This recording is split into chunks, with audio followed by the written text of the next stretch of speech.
इस क्वेश्चन में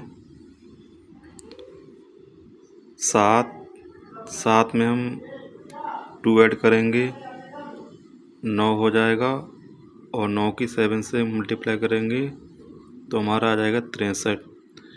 इसी प्रकार 11 में हम 2 ऐड करेंगे तो ये 13 हो जाएगा, और 13 की मल्टीप्लाई करेंगे 11 से तो हमारा आ जाएगा 173, और यही हमारा सी वाला आंसर हुआ।